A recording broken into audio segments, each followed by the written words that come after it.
जय श्री कृष्ण, जय राधे राधे। आइए एक पुरानी कथा सुनाते हैं। जय श्री कृष्ण। आप सभी भाई बहनों का स्वागत है मेरे चैनल में। भगवान की कृपा का कहानी का नाम है भगवान की कृपा। एक राजा था, उसका मंत्री भगवान का भक्त था। उस राजा का मंत्री भगवान का बड़ा भक्त था। कोई भी बात होती तो सदैव वह यही कहता कि अच्छा हुआ, जो कुछ हुआ सो अच्छा हुआ, भगवान की बड़ी कृपा हो गई, अच्छा हुआ। एक दिन राजा के बेटे की मृत्यु हो गई। मृत्यु का समाचार सुनते ही मंत्री उठ बैठा, बोला बड़ा अच्छा ही हुआ, भगवान की बड़ी कृपा हो गई। यह बात राजा को बहुत बुरी लगी, पर वह चुप रहा। कुछ दिन के बाद राजा की पत्नी की भी मृत्यु हो गई। तो फिर से वह मंत्री यही बोला कि भगवान की बड़ी कृपा है, जो हुआ सो अच्छा ही हुआ। राजा ने यह बात सुनी तो बड़ी चुप रहा फिर, लेकिन उन्हें गुस्सा भी आ गया।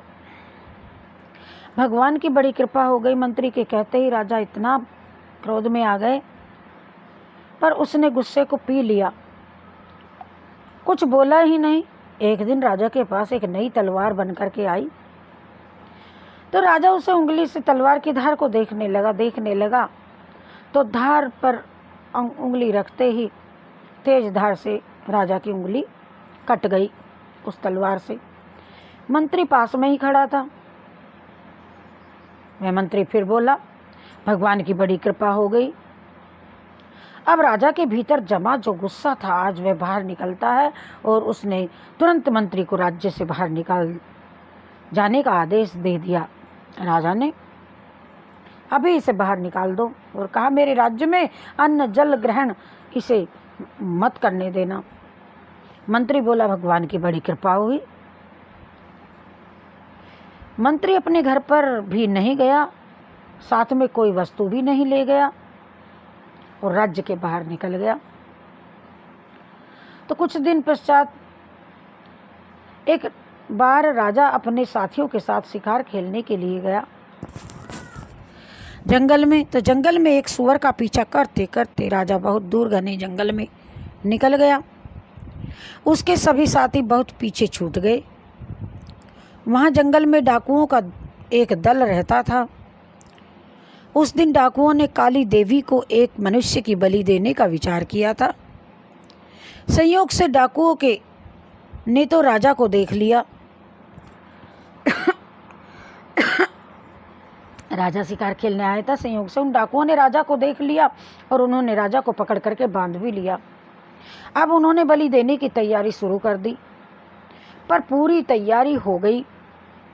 जब पूरी तैयारी हो गई तब डाकुओं के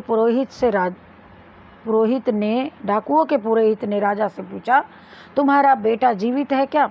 राजा बोला नहीं, मर गया। पुरोहित ने कहा कि इसका हृदय तो जला हुआ है, अर्थात ये बलि देने के योग्य नहीं। पुरोहित ने फिर से पूछा तुम्हारी पत्नी जीवित है क्या? राजा बोला वह भी मर चुकी है।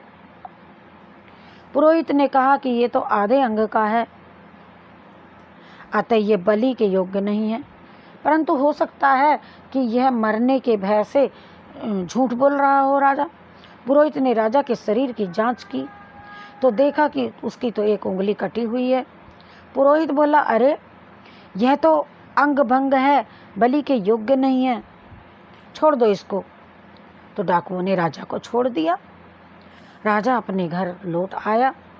लौटते ही उसने अपने आदमियों को आज्ञा दे दी कि हमारा जो मंत्री हमने राज्य से बाहर निकाल दिया था वह जहाँ भी कहीं हो उसको तुरंत ढूंढ करके हमारे पास ले आओ। जब तक मंत्री वापस नहीं आएगा तब तक मैं अन्न ग्रहण नहीं करूँगा। राजा ने आदेश दे दिया। तो राजा के आदमियों ने मंत्री को ढूंढ लिया और उससे तुरंत राजा के पास वापस चलने की प्रार्थना की। मंत्री ने कहा भगवान की बड़ी कृपा हो गई। मंत्री राजा के सामने उपस्थित हो गया। राजा ने बड़े आदरपूर्वक मंत्री को बैठाया और अपनी भूल पर पश्चाताप करते हुए जंगल वाली घटना सुना करके कहा कि पहले मैं तुम्हारी बातों को समझा नहीं था, अब मेरी समझ में आया है कि भगवान की मेरे ऊपर बड़ी कृपा हुई थी। देखिए कितनी कृपा थी। भगवान की कृपा से अगर मेरी उंगली ना कटती तो उस दिन मेरा गला कट जाता, परंतु जब मैंने तुम्हें राज्य से निकाल दिया तब तुमने कहा भगवान की बड़ी कृपा हो गई। तो वह कृपा क्या थी मेरी समझ में नहीं आई अभी तक। मंत्री बोला, महाराज जब आप शिकार खेलने गए थे तब मैं भी आपके साथ जंगल में जाता, आपके साथ मैं भी जंगल में बहुत दूर निकल जाता, क्योंकि मेरा घोड़ा आपके घोड़े से कम तेज नहीं है। डाकू लोग आपके साथ मेरे को भी पकड़ लेते, अच्छा हुआ आपने मुझे राज्य से बाहर निकाल दिया, बड़ी कृपा हुई। आप तो उंगली कटी होने के कारण बच गए। राजा, मेरा तो उस दिन गला ही कट जाता, इसीलिए जो हुआ सो अच्छा हुआ।